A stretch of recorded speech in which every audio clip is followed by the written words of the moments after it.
हरे मुरारी हे नाथ नारायण वासुदेवा। श्री राधे राधे गोविंद गोविंद राधे। अकारण करुणा वरुणालय भक्त वांछल कल्पतरु भगवान श्री कृष्ण की बांगमयी प्रतिमूर्ति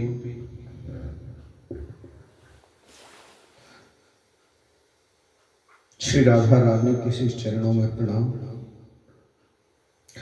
श्री मातृ पितृ चरण कमलेभ्यो नमः। श्री गुरुभ्यो नमः।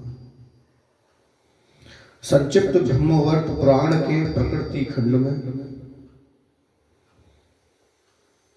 आज सावित्री धर्मराज के प्रश्नोत्तर तथा सावित्री के द्वारा धर्मराज के प्रमाण, धर्मराज को प्रणाम निवेदन। सावित्री ने कहा, धर्मराज, कर्म के प्रभाव से पुण्यात्मा मनुष्य स्वर्ग अथवा नरक लोक में जाते हैं, वह मुझे बताओ।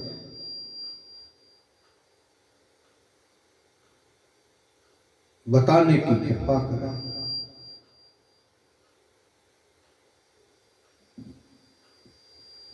धर्मराज बोले, पतिव्रते ब्राह्मण को अन्न दान करने वाला पुरुष इंद्रलोक में जाता है और दान के हुए अन्न में जितने दाने होते हैं उतने वर्षों तक वह वहां निवास पाता है। अन्न दान से बढ़कर दूसरा कोई दान हुआ है और ना होगा। इसमें ना कभी पात्र की परीक्षा की आवश्यकता होती है और ना समय की। साध्वी, यदि ब्राह्मणों को अथवा देवताओं को आसन दान किया जाए तो हजारों वर्षों तक अग्नि देव के लोक में रहने की सुविधा प्राप्त हो जाती है। जो पुरुष ब्राह्मण को दूध देने वाली गौदान करता है वो गौ के शरीर में जितने रोए होते हैं उतने वर्षों तक वैकुंठ लोक में प्रतिष्ठित रहता है।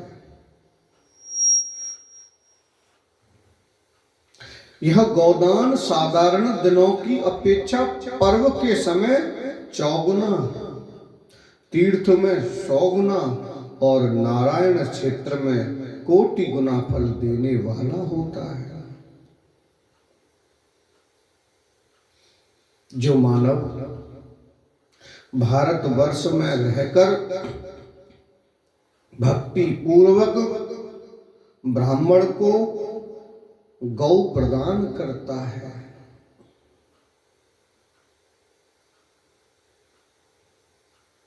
वह हजारों वर्षों तक चंद्रलोक में रहने का अधिकारी बन जाता है।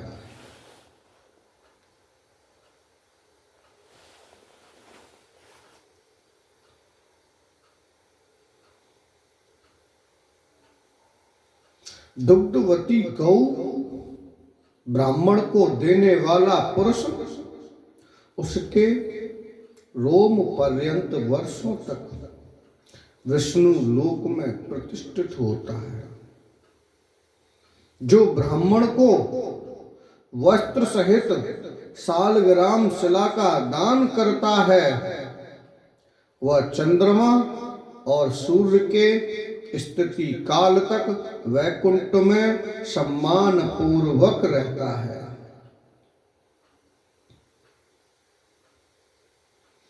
ब्राह्मण को सुंदर स्वच्छ छत्र दान करने वाला व्यक्ति हजारों वर्षों तक वरुण के लोक में आनंद करता है। साध्वी, जो ब्राह्मण को 2 पादुकाएं प्रदान करता है उसे 10,000 वर्ष तक वायु लोक में प्रतिष्ठा प्राप्त होती है। मनोहर दिव्य सैया ब्राह्मण को देने से दीर्घ काल तक चंद्रलोक में प्रतिष्ठा प्राप्त होती है। जो देवताओं अथवा ब्राह्मणों को दीप दान करता है वह ब्रह्मलोक में वास करता है। उस पुण्य से उसके नेत्रों में ज्योति बनी रहती है तथा वह यमलोक में नहीं जाता। भारतवर्ष में जो मनुष्य ब्राह्मण को हाथी दान करता है वह इंद्र की आयु पर्यंत उनके आधे आसन पर विराजमान होता है।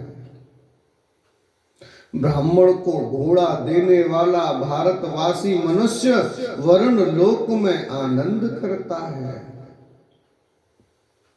ब्राह्मण को उत्तम शिविका पालकी प्रदान करने वाला विष्णु लोक में जाता है।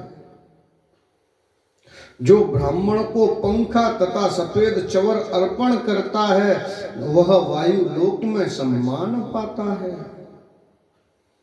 जो भारतवर्ष में ब्राह्मण को धान का पर्वत देता है वह धान के दानों के बराबर वर्षों तक विष्णु लोक में प्रतिष्ठित होता है। दाता और प्रतिग्रहीता दोनों ही वैकुंठ लोक में चले जाते हैं। जो भारतवर्ष में निरंतर भगवान श्री हरि के नाम का कीर्तन करता है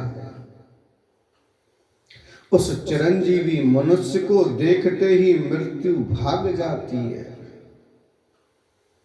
भारतवर्ष में जो विद्वान मनुष्य पूर्णिमा को रात भर दोलोत्सव मनाने का प्रबंध करता है वह जीवन मुक्त हो जाता है। इस लोक में सुख भोग कर अंत में वह भगवान विष्णु के धाम को प्राप्त होता है।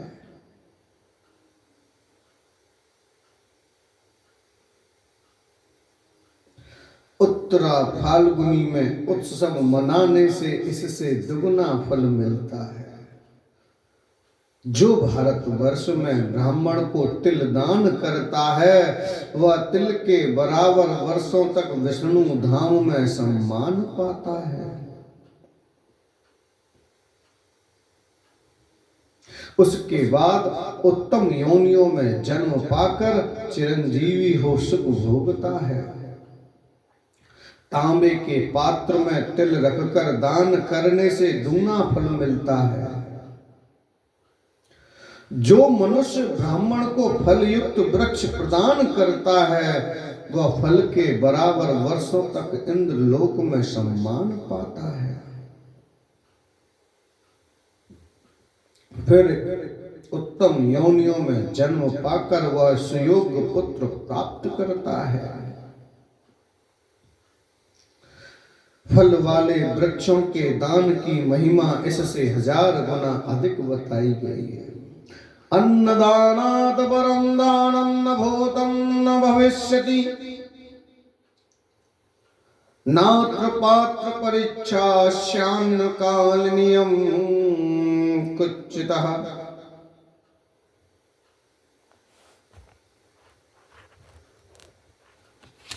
प्रेम से बोलो जय श्री कृष्ण। अथवा ब्राह्मण को केवल फल का भी दान करने वाला पुरुष दीर्घ काल तक स्वर्ग में वास करके पुनः भारतवर्ष में जन्म पाता है। भारतवर्ष में रहने वाला जो पुरुष अनेक द्रव्यों से संपन्न तथा भांति भांति के धान्यों से भरे पूरे विशाल भवन ब्राह्मण को दान करता है वह उसके फलस्वरूप दीर्घ काल तक कुबेर के लोक में वास पाता है। तत्पश्चात उत्तम योनियों में जन्म पाकर वह महान धनवान होता है।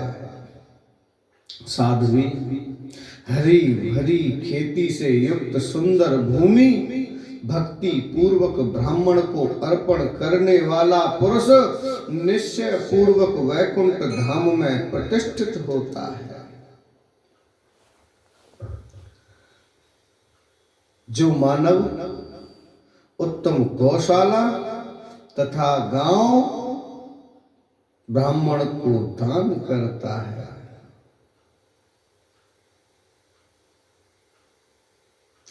उसकी वैकुंठ लोक में प्रतिष्ठा होती है। फिर जहां की उत्तम प्रजाएं हों, जहां की भूमि पकी हुई खेतियों से लहला रही हो, अनेक प्रकार की पुष्करणियों से संयुक्त हो तथा फल वाले वृक्ष और लताएं जिसकी शोभा बढ़ा रही हो, ऐसा श्रेष्ठ नगर जो पुरुष भारतवर्ष में ब्राह्मण को दान करता है, वह बहुत लंबे समय पर्यंत वैकुंठ धाम में सुप्रतिष्ठित होता है। फिर भारतवर्ष में उत्तम जन्म पाकर राजेश्वर होता है, उसे लाखों नगरों का प्रभुत्व प्राप्त होता है, इसमें संशय नहीं है। निश्चित रूप से संपूर्ण ऐश्वर्य भूमंडल पर उसके पास विराजमान रहते हैं। अत्यंत उत्तम अथवा मध्यम श्रेणी का भी नगर प्रजाओं से संपन्न हो, वापी तड़ाग तथा भांति भांति के वृक्ष जिसकी शोभा बढ़ाते हों, ऐसे 100 नगर ब्राह्मण को दान करने वाला पुण्यात्मा वैकुंठ लोक में सुप्रतिष्ठित होता है। जैसे इंद्र संपूर्ण ऐश्वर्यों से संपन्न होकर स्वर्ग लोक में शोभा पाते हैं, वैसे ही भूमंडल पर उस पुरुष की शोभा होती है। दीर्घ काल तक पृथ्वी उसका साथ नहीं छोड़ती, वह महान सम्राट होता है। अपना संपूर्ण अधिकार ब्राह्मण को देने वाला पुरुष चौगुने फल का भागी होता है, इसमें संशय नहीं है।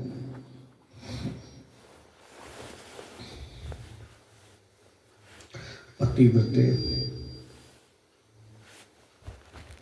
जो पुरुष ब्राह्मण को जम्मू दीप का दान करता है, उसे निश्चित रूप से 100 गुने फल प्राप्त होते हैं। उसे जो 7 दीपों की पृथ्वी का दान करने वाले, संपूर्ण तीर्थों में निवास करने वाले, समस्त तपस्याओं में संलग्न, संपूर्ण उपवास व्रत के पालक, सर्वस्व दान करने वाले तथा संपूर्ण सिद्धियों के पारंगत तथा श्री हरि के भक्त हैं, उन्हें पुनः जगत में जन्म धारण करना नहीं पड़ता। उनके सामने असंख्य ब्रह्माओं का पतन हो जाता है, परंतु वे श्री हरि के गोलोक या वैकुंठ धाम में निवास करते रहते हैं। विष्णु मंत्र की उपासना करने वाले पुरुष अपने मानव शरीर का त्याग करने के पश्चात जन्म मृत्यु एवं जरा से रहित दिव्य रूप धारण करके श्री हरि का सारूप्य पाकर उनकी सेवा में संलग्न हो जाते हैं। देवता, सिद्ध तथा अखिल विश्व ये सब के सब समय अनुसार नष्ट हो जाते हैं, किंतु श्री कृष्ण भक्तों का कभी नाश नहीं होता। जन्म मृत्यु और वृद्धावस्था उनके निकट नहीं आ सकती। जो पुरुष कार्तिक मास में श्री हरि को तुलसी अर्पण करता है वह पत्र संख्या के बराबर युगों तक भगवान के धाम में विराजमान होता है। फिर उत्तम कुल में उसका जन्म होता और निश्चित रूप से भगवान के प्रति उसके मन में भक्ति उत्पन्न होती है। वह भारत में सुखी एवं चिरंजीवी होता है। जो कार्तिक में श्री हरि को घी का दीप देता है वह जितने फल दीपक जलाता है, वह जितने पल दीपक जलता है उतने वर्षों तक हरि धाम में आनंद भोगता है। फिर अपनी योनि में आकर विष्णु भक्ति पाता है। महाधनवान नेत्र की ज्योति से युक्त तथा दीप्तिमान होता है। जो पुरुष माघ में अरुणोदय के समय प्रयाग की गंगा में स्नान करता है उसे दीर्घ काल तक भगवान श्री हरि के मंदिर में आनंद लाभ करने का सुअवसर मिलता है।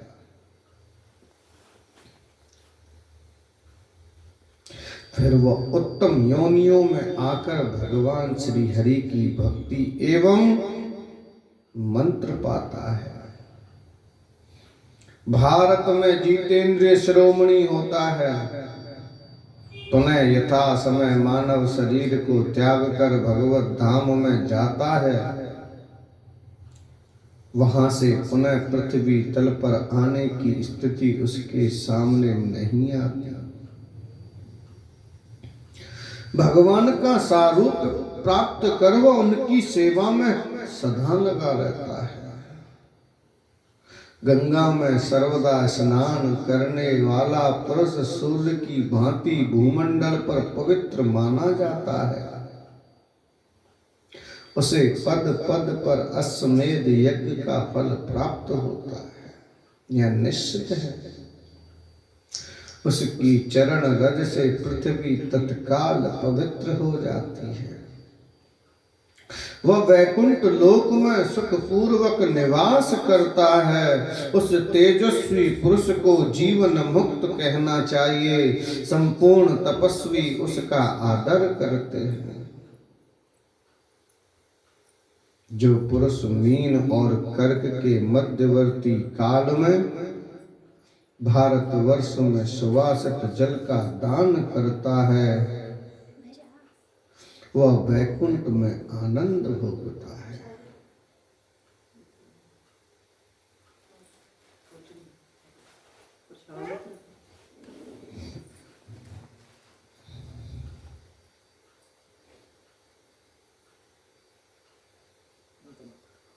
फिर उत्तम योनि में जन्म पाकर रूपवान सुखी शिव भक्त तेजस्वी तथा वेद और वेदांग का पारगामी विद्वान होता है।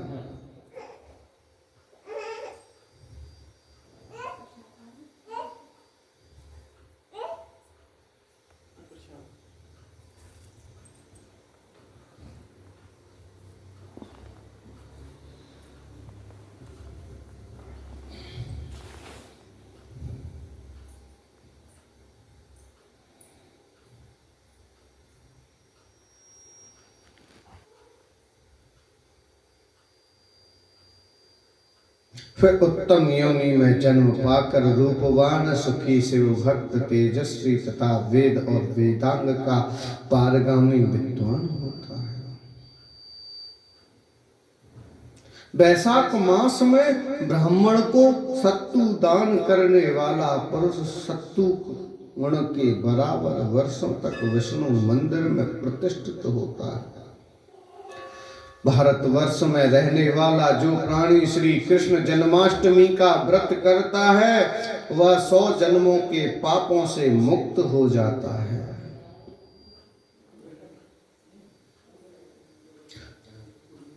इसमें संशय नहीं है। वह दीर्घ काल तक वैकुंठ लोक में आनंद भोगता है।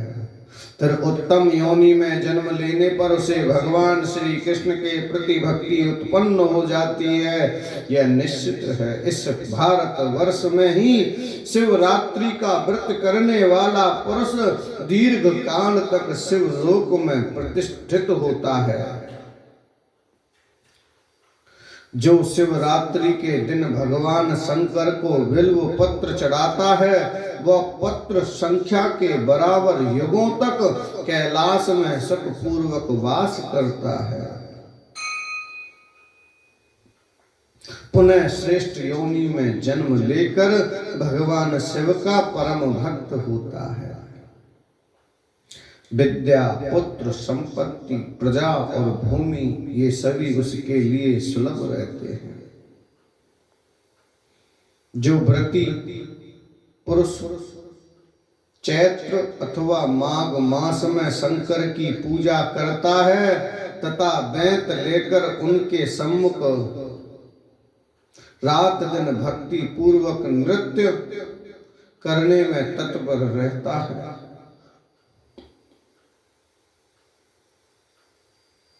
वह चाहे 1 मास अथवा आधा मास, 10 दिन, 7 दिन अथवा 2 ही दिन या 1 ही दिन ऐसा क्यों ना करे, उसे दिन की संख्या के बराबर युगों तक भगवान शिव लोक में प्रतिष्ठा प्राप्त हो जाती है। साध्वी, जो मनुष्य भारतवर्ष में रामनवमी का व्रत करता है, वह 7 मनवंतरों तक विष्णु धाम में आनंद का अनुभव करता है। फिर अपनी योनि में आकर राम भक्ति पाता और जितेंद्रिय श्रोमणी होता है। जो पुरुष भगवती की शरतकालीन महापूजा करता है, साथ ही नृत्य, गीत तथा वाद्य आदि के द्वारा नाना प्रकार के उत्सव मनाता है, वह पुरुष भगवान शिव के लोक में प्रतिष्ठित होता है। फिर श्रेष्ठ योनि में जन्म पाकर वह निर्मल बुद्धि पाता है। अतुल संपत्ति, पुत्र पौत्रों की अभिवृद्धि, महान प्रभाव तथा हाथी घोड़े आदि वाहन ये सभी उसे प्राप्त हो जाते हैं। वह राज राजेश्वर भी होता है, इसमें कोई संशय नहीं है। जो पुरुष पुण्य क्षेत्र भारत वर्ष में रहकर भाद्रपद मास की शुक्लाष्टमी के अवसर पर एक पक्ष तक नित्य भक्ति भाव से महालक्ष्मी की उपासना करता है, 16 प्रकार के उत्तम उपचारों से भली भांति पूजा करने में संलग्न रहता है, वह वैकुंठ धाम में रहने का अधिकारी होता है।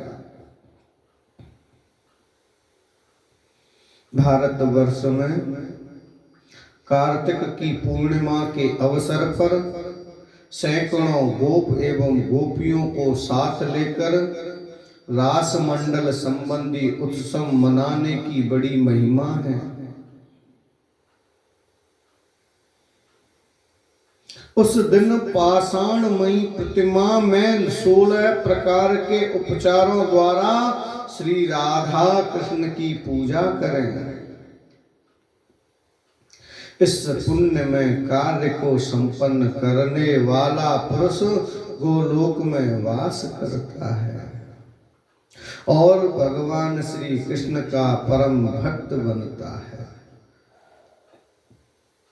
उसकी भक्ति क्रम से वृद्धि को प्राप्त होती है। वह सदा भगवान श्री हरि का मंत्र जपता है। वहां भगवान श्री कृष्ण के समान रूप प्राप्त करके उनका प्रमुख पार्षद होता है। जरा और मृत्यु को जीतने वाले उस पुरुष का पुनः वहां से पतन नहीं होता। जो पुरुष शुक्ल अथवा कृष्ण पक्ष की एकादशी का व्रत करता है उसे वैकुंठ में रहने की सुविधा प्राप्त होती है। फिर भारतवर्ष में आकर वह भगवान श्री कृष्ण का अनन्य उपासक होता है। क्रमशः भगवान श्री हरि के प्रति उसकी भक्ति सुदृढ़ होती जाती है। शरीर त्यागने के बाद पुनः गोलोक में जाकर वह भगवान श्री कृष्ण का सारूप प्राप्त करके उनका पार्षद बन जाता है। पुनः उसका संसार में आना नहीं होता। जो पुरुष भाद्रपद मास की शुक्ल द्वादशी तिथि के दिन इंद्र की पूजा करता है वह सम्मानित होता है।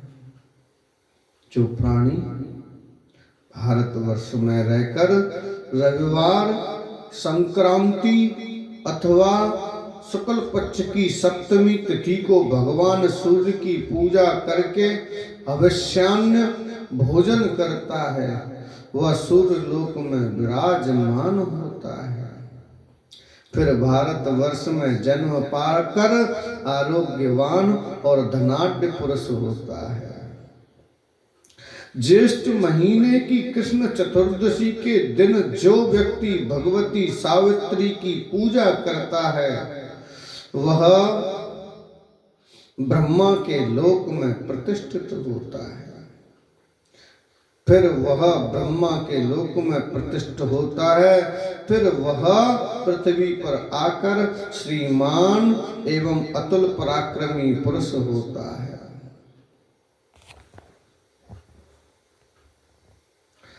साथ ही वह चिरंजीवी, ज्ञानी और वैभव संपन्न होता है। जो मानव माघ मास के शुक्ल पक्ष की पंचमी तिथि के दिन संयम पूर्वक उत्तम भक्ति के साथ षोडोपचार से भगवती सरस्वती की अर्चना करता है वह वैकुंठ धाम में स्थान पाता है। जो भारतवासी व्यक्ति जीवन भर भक्ति के साथ नित्य प्रति ब्राह्मणों को गौ और सुवर्ण आदि प्रदान करता है वह वैकुंठ में सुख भोगता है। भारतवर्ष में जो प्राणी ब्राह्मणों को मिष्टान भोजन कराता है वह ब्राह्मण की रोम संख्या के बराबर वर्षों तक विष्णु लोक में प्रतिष्ठा प्राप्त करता है। जो भारतवासी व्यक्ति भगवान श्री हरि के नाम का स्वयं कीर्तन करता है अथवा दूसरे को कीर्तन करने के लिए उत्साहित करता है वह नाम संख्या के बराबर युगों तक वैकुंठ में विराजमान होता है। यदि नारायण क्षेत्र में नामोच्चारण किया जाए तो करोड़ों गुना अधिक फल मिलता है। जो पुरुष नारायण क्षेत्र में भगवान श्री हरि के नाम का 1 करोड़ जप करता है वह संपूर्ण पापों से छूटकर जीवन मुक्त हो जाता है। यह ध्रुव सत्य है। वह पुनः जन्म ना पाकर विष्णु लोक में विराजमान होता है।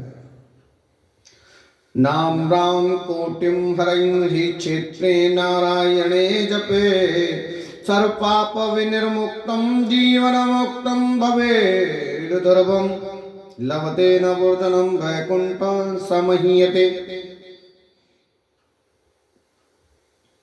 उसे भगवान का सारूप प्राप्त हो जाता है वहां से वह फिर गिर नहीं सकता। जो पुरुष प्रतिदिन पार्थिव मूर्ति बनाकर शिवलिंग की अर्चा करता है और जीवन भर इस नियम का पालन करता रहता है वह भगवान शिव के धाम में जाता है और लंबे समय तक शिवलोक में प्रतिष्ठित रहता है।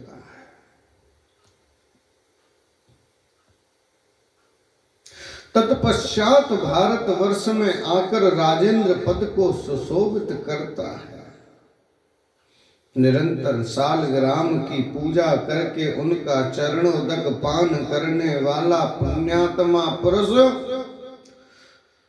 अति दीर्घ काल पर्यंत वैकुंठ में विराजमान होता है। उसे दुर्लभ भक्ति सुलभ हो जाती है। संसार में उसका पुनः आना नहीं होता। जिसके द्वारा संपूर्ण तप और व्रत का पालन होता है, वह पुरुष इन सत्कर्मों के फलस्वरूप वैकुंठ में रहने का अधिकार पाता है। पुनः उसे जन्म नहीं लेना पड़ता। जो संपूर्ण तीर्थों में स्नान करके पृथ्वी की प्रदक्षिणा करता है, उसे निर्वाण पद मिल जाता है। पुनः संसार में उसकी उत्पत्ति नहीं होती। भारत जैसे पुण्य क्षेत्र में जो अश्वमेध यज्ञ करता है, वह दीर्घ काल तक इंद्र के आदि आसन पर विराजमान रहता है। राजसूय यज्ञ करने से मनुष्य को इससे चौगुना फल मिलता है। सुंदरी, संपूर्ण यज्ञों से भगवान विष्णु का यज्ञ श्रेष्ठ कहा गया है। एक बार प्रेम से बोलो, जय श्री कृष्ण। ब्रह्मा ने पूर्व काल में बड़े समारोह के साथ इस यज्ञ का अनुष्ठान किया था।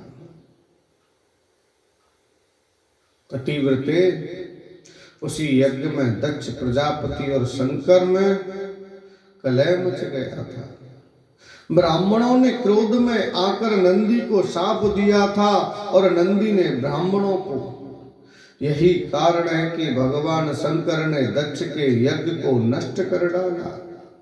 पूर्व काल में दक्ष, धर्म, कश्यप, शेषनाग, कर्दम मुनि, स्वयंभू मनु, उनके पुत्र प्रियव्रत, शिव, सनत कुमार, कपिल तथा ध्रुव ने विष्णु यज्ञ किया था।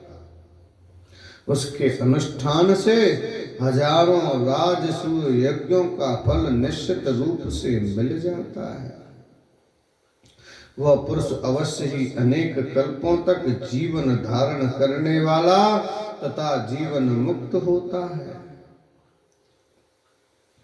भामिनी जिस प्रकार देवताओं में विष्णु, वैष्णव पुरुषों में शिव, शास्त्रों में वेद, वर्णों में ब्राह्मण, तीर्थों में गंगा, पुण्यात्मा पुरुषों में वैष्णव, व्रतों में एकादशी, पुष्पों में तुलसी, नक्षत्रों में चंद्रमा, पक्षियों में गरुड़, स्त्रियों में भगवती मूल प्रकृति राधा,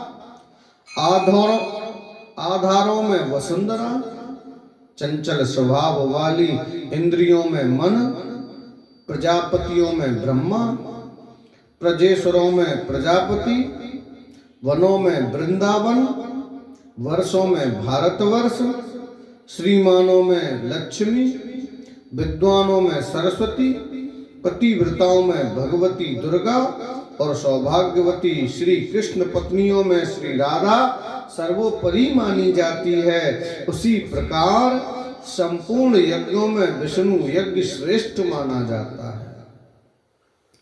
संपूर्ण तीर्थों का स्नान, अखिल यज्ञों की दीक्षा तथा व्रतों एवं तपस्याओं और चारों वेदों के पाठ का तथा पृथ्वी की प्रदक्षिणा का फल अंत में यही है कि भगवान श्री कृष्ण की मुक्तिदायिनी सेवा सुलभ हो।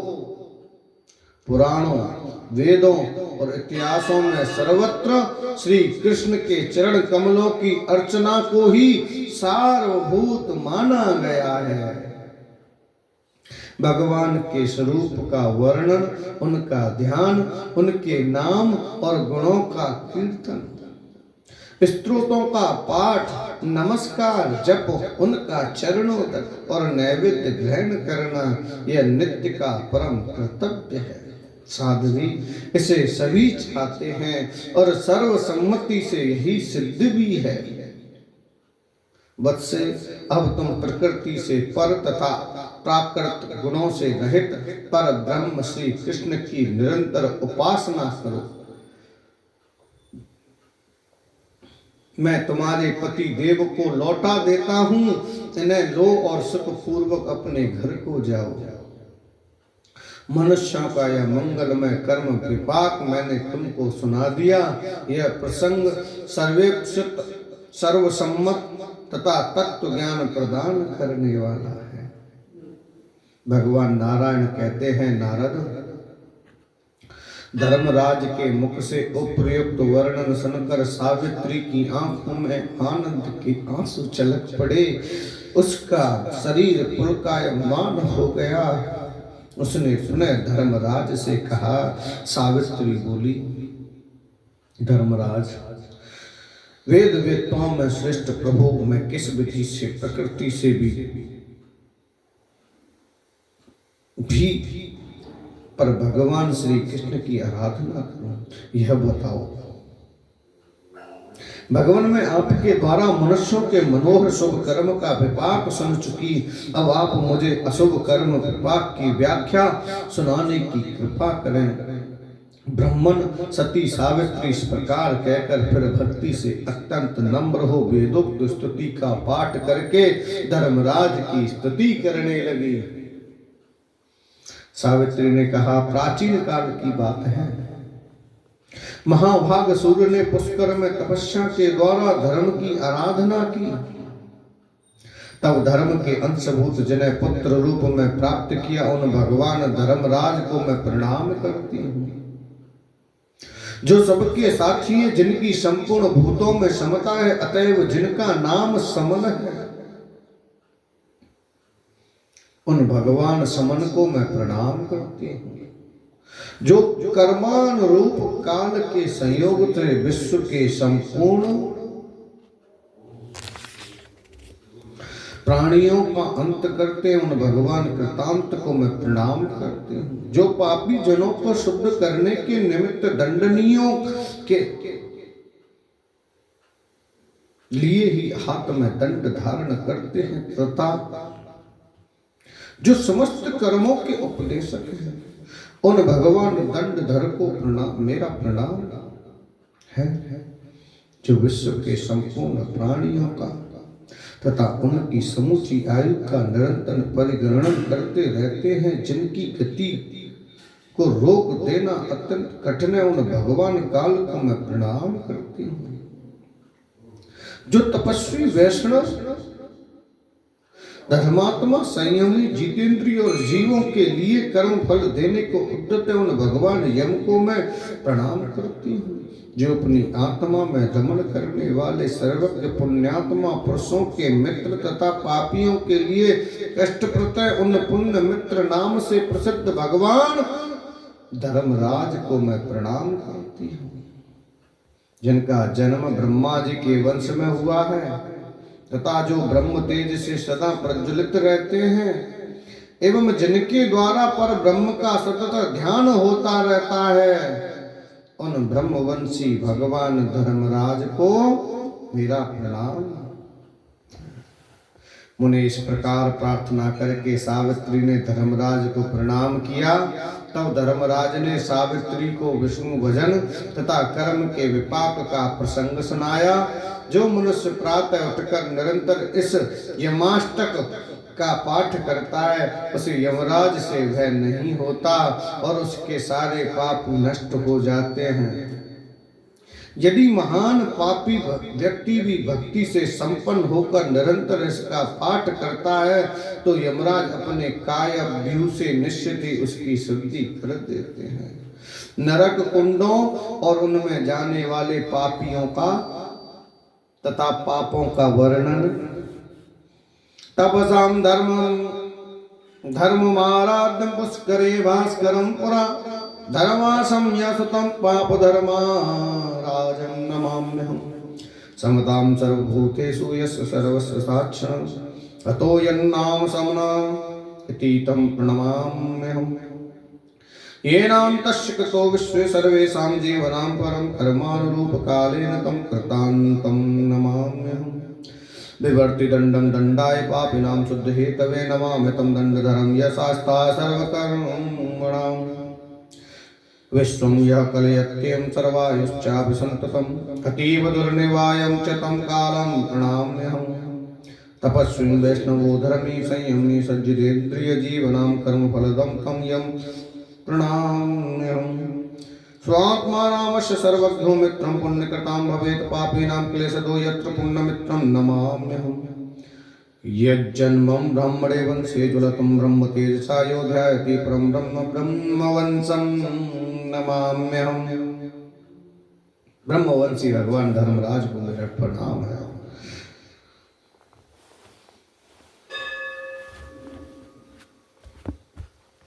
प्रेम से बोलो जय श्री कृष्ण जय श्री राधे। आज की इस कथा का विश्राम लेते हैं। बोले राधा कृष्ण लाल की जय, बोले लाडली लाल की जय, मोर मुकुट बंसी वारे की जय।